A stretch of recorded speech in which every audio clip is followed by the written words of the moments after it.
One of the things I noticed when I started sort of taking an interest in bush flying and backcountry aviation, and these guys with bush planes, was that there was this tendency to give your aircraft a name, which I thought was really cool.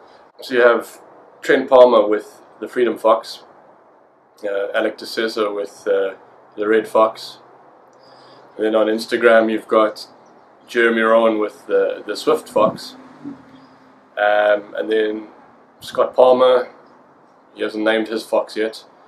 Make a video about your fox, bud. More of the Flying Cowboys with names in their aircraft is Corey Robin and his Carbon Cub called the Ghost Cub, and of course Mike Patey with legendary Draco.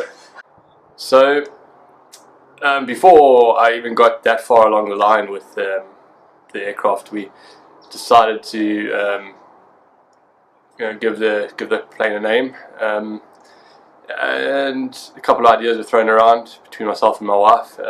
We thought of the Fennec Fox, which is a bit of a native fox to the African region, but not really to our region. Then we thought Cape Fox. It's a derivative of the Fennec Fox, but we're not in the Cape. We're in KwaZulu-Natal. And then we threw in a couple of different things around, and we started looking up on the internet to see what foxes were native to Southern Africa and our region, and actually not many. Just the Fennec Fox and the Cape Fox, and they're mainly down in the Cape Province. So we were toying with different ideas. We couldn't really come up with one, and it just kind of dropped one day. So we've got these two dogs. We've got a beagle and a basset hound that's crossed with a dash hound. So she's more basset in my opinion. She's just sort of this miniature basset hound, and it just happened that every time I worked on the aircraft, Pyra, the basset cross, would find her way into the garage and climb underneath the plane, generally underneath the plane, and go to sleep, or wherever her bed was. And generally there was a bed somewhere in the vicinity, and she would always be there. And yeah, being a basset, being a dog that's bred for foxing in Europe, the French dog, they used to use him for fox hunting.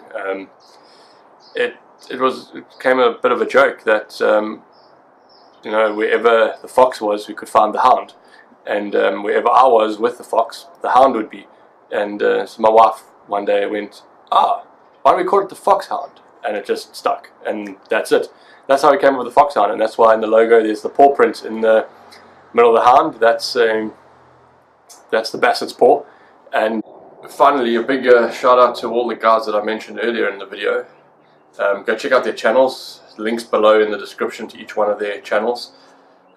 Every one of those guys has been an inspiration one way or another for me to get back into aviation and finish off learning to fly and get back into the air. So please, do go and check them out if you aren't following them already. And then give us a like, subscribe if you haven't, and we'll see you next time.